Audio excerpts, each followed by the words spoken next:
والعصر ان الانسان لفی خسر، انسان ہر زمانے میں نقصان ہے، کیونکہ ہم نے رسول اللہ صلی اللہ علیہ وسلم کی مشن کو نہیں اپنایا۔ تو اللہ کریم نے اس لیے فرمایا کہ لقد من اللہ علی المؤمنین اذ بعث فیہم رسولا، رسولا عربی کا قاعدہ ہے لام دو زبر لن، لن کی معنی وہ چیز، تنوین دو زبر دو زیر دو پیش تنوین، تنوین کس مقصد کے لیے عربی میں استعمال ہوتا ہے؟ تنوین ایک نایاب چیز کے لیے استعمال ہوتا ہے۔ رسول نہیں فرمایا، رسول نہیں فرمایا، رسولن، نایاب رسول، کبھی نہیں ملے گا کسی کو اس طرح کے پیغمبر، نایاب قیمتی، جس کی قیمت کوئی ادا نہیں کر سکتا۔ اور وہ کون ہے؟ من انفسہم، ان انسانوں کے نفسوں میں سے ہے، یہ مسلمانوں کے مومنوں کی نسل میں سے ہے۔ تو اللہ تعالیٰ نے بہت عظیم احسان کیا ہمارے اوپر، یہ 12 ربیع الاول کے احسانات ہے، اللہ نے ہمارے اوپر احسان کیا، اور اسی ہی مہینے میں اللہ کریم نے رسول اللہ صلی اللہ علیہ وسلم کو بلایا بھی۔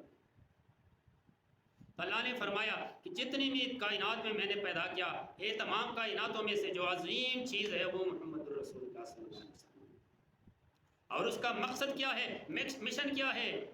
یتلو علیہم آیاتہ، اللہ تعالیٰ کے آیتوں کو، قرآن کو، حدیث کو، اور انسان کے رہنمائی کے لیے جو بھی پڑھائی ہے، جو بھی راستہ دکھانے ہے، یہ بیان کرنا ہے رسول کا، اس مقصد کے لیے اللہ نے دیا۔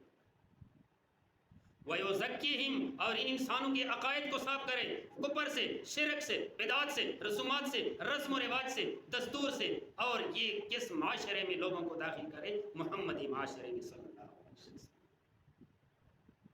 وَيُزَكِّهِمْ، ان کے عقائد کو پاک کرے، ان کے عقائد کو صاف کرے۔ لوگ درختوں کی پوجا کرتے ہیں، آج کل بھی پتھروں کی پوجا کرتے ہیں۔ میرے بھائیوں، ہماری مسلمان، میں نے اپنے آنکھوں سے دیکھا ہے، درختوں کی پوجا کرتے ہیں، درختوں کے، اس علاقے میں، دور کی بات نہیں ہے۔ تو رسول اللہ صلی اللہ علیہ وسلم اللہ نے اس لیے بھیجا ہے کہ لیزکیہم، کہ ان کو صاف کرے، ان کے عقائد کو صاف کرے۔ دینے والا رب ہے، بچہ دینے والا رب ہے، بچی دینے والا رب ہے، بیٹا دینے والا، عزت دینے والا، ذلت دینے والا، مال دینے والا، بیماری دینے والا، لینے والا، سب کون ہے؟ ایک رب ہے، وہ رب ہے۔ اللہ نے فرمایا انا رب، میں تیرے پرورش کا مالک ہوں، بیج سے لے کر، تخم سے لے کر، دانے سے لے کر بڑھاپے تک، بڑھاپے سے ختم ہونے تک اللہ نے فرمایا میں تیرا ذمہ دار ہوں ساری پرورش کا۔ یہ عقیدہ صاف کرنے کے لیے اللہ کریم نے رسول اللہ صلی اللہ علیہ وسلم کو مبعوث بنا کر بھیجا ہے۔ وَيُعَلِّمُهُمُ الْكِتَابَ وَالْحِکْمَةَ، اور لوگوں کو قرآن اور حدیث سکھائی، کتاب، قرآن، حکمت، حدیث۔ کچھ لوگ حدیثوں کو نہیں مانتے۔ اچھا یہ بتاؤ، ہم نماز جب شروع کرتے ہیں، ہر مسلک والی نماز پڑھتے ہیں نا، نماز ہم کہاں سے شروع کرتے ہیں؟ سبحانک اللہم سے شروع کرتے ہیں۔ کچھ ہماری بھائی اللہم باعث بینی سے شروع کرتے ہیں، دونوں جائز ہیں۔ یہ سبحانک اللہم قرآن میں ہے، وَبِحَمْدِكَ وَتَبَارَكَ اسْمُكَ وَتَعَالَى جَدُّكَ وَلَا إِلَٰهَ غَيْرُكَ، یہ قرآن میں موجود ہے؟ نہیں ہے۔ جب نماز ہم حدیث سے شروع کرتے پھر حدیث کیوں نہیں مانتے؟ پھر حدیث مانتے کیوں نہیں؟ نماز پڑھتے حدیث مانتے۔ وَيُعَلِّمُهُمُ الْكِتَابَ وَالْحِکْمَةَ وَإِنْ كَانُوا مِنْ قَبْلُ لَفِي ضَلَالٍ مُبِينٍ، اگرچہ پہلے یہ لوگ گمراہی میں مبتلا تھے، اب ہم اس حالت میں ہم بھی گمراہی میں مبتلا ہے آج کل۔ تو میرے بھائیوں، اللہ تعالیٰ نے اس مہینے میں جو ہستی کو پیدا فرمایا وہ بہت قیمتی ہستی ہے۔ اس کی شان کے بارے میں دیکھو، اس کی شان کیا ہے؟ شان عظیم شان۔ رسول اللہ صلی اللہ علیہ وسلم مسجد نبوی میں نماز پہ کھڑے ہیں، جماعت کھڑی ہے پیچھے، صحابہ کرام کھڑے ہیں، رسول اللہ صلی اللہ علیہ وسلم نے قرات شروع کی۔ جب قرات شروع کیا تو رسول اللہ صلی اللہ علیہ وسلم آہستہ آہستہ آگے بڑھے۔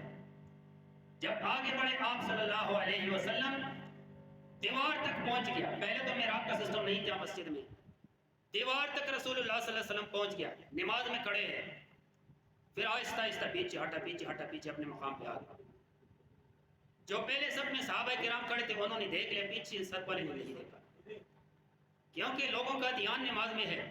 نماز مکمل ہو گیا، آخری سب والوں نے پوچھا کہ یا رسول اللہ صلی اللہ علیہ وسلم یہ کیا ماجرا ہے؟ کس مقصد کے لیے آپ نے ایسا ہی کیا ہے؟ ماجرا کیا ہے؟ واقعہ کیا ہے؟ آپ نے تو پہلے کبھی اس طرح کیا ہی نہیں۔ رسول اللہ صلی اللہ علیہ وسلم نے کیا جواب دیا سن لیجیے، غور کی بات ہے، غور سے سن لیجیے۔ رسول اللہ صلی اللہ علیہ وسلم نے جواب دے دیا، میرے صحابہ اللہ تبارک و تعالیٰ نے آسمانوں کو کھول دیا، پھاڑ دیا، مجھے جنت دکھایا، میں جنت میں کے شوق میں آ کر میں آگے بڑھتا رہا یہاں تک کہ دیوار سے ٹچ ہو گیا۔ جب میں دیوار سے ٹچ ہو گیا تو پھر اللہ جل شانہ نے زمین کے نیچے سات زمینوں کو پاڑ دیا اور زمینوں کے نیچے جہنم کو دکھایا، تو پھر جہنم کے ڈر کی وجہ سے میں پیچھے ہٹا مقام پہ آیا۔ اللہ کریم نے رسول اللہ صلی اللہ علیہ وسلم کو دنیا میں جہنم اور جنت دکھا دیا۔ شان کیسے؟ پھر صحابہ کا شان دیکھے، صحابہ کی کیسی شان تھی۔ صحابہ کرام رسول اللہ صلی اللہ علیہ وسلم نے فرمایا قیامت والے دن میں اپنے قبر سے کھڑا ہوں گا، میرے سجے پسو حضرت ابوبکر صدیق رضی اللہ تعالیٰ عنہ کھڑا ہوگا، اور میرے کبے پسو بائیں سائڈ پہ حضرت عمر رضی اللہ تعالیٰ عنہ کھڑا ہوگا، اور میرے قدموں کے پیچھے سے میرے قدموں سے بلال رضی اللہ تعالیٰ عنہ کھڑا ہوگا۔ بلال رضی اللہ عنہ کہاں پہ ہے پتہ ہے کسی کو؟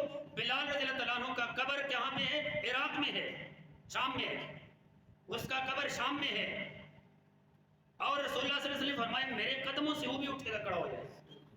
یہ شان ہے میرے مصطفیٰ، یہ عظمت ہے، لیکن کس مقصد کے لیے اللہ تعالیٰ نے پیدا فرمایا، کس مقصد کے لیے اللہ نے بھیجا؟ لیطاع بإذن اللہ، تاکہ لوگ اس کی اطاعت کریں اللہ تعالیٰ کے حکم کے مطابق۔ من یطیع الرسول فقد اطاع اللہ، جس نے رسول کی اطاعت کی اس نے اللہ کی اطاعت کی۔ رسول اللہ صلی اللہ علیہ وسلم سے محبت کرنا، ان کی سنتوں کے ساتھ محبت کرنا، یہ ایمان کا حصہ ہے۔ اور رسول اللہ صلی اللہ علیہ وسلم رسم و رواج، دستور، یہ اس کو ختم کرنے کے لیے، یہ گندے عقائد کو ختم کرنے کے لیے اللہ کریم نے نبی بنا کر بھیجا ہے، مبعوث بنا کر بھیجا ہے۔ لیکن ہم 12 ربیع الاول آتے ہیں، مسجدوں میں ناچتے ہیں، نعرے لگاتے ہیں، پھر نکل جاتے ہیں، نہ کچھ سنا، نہ کچھ دیکھا، نہ کچھ پایا۔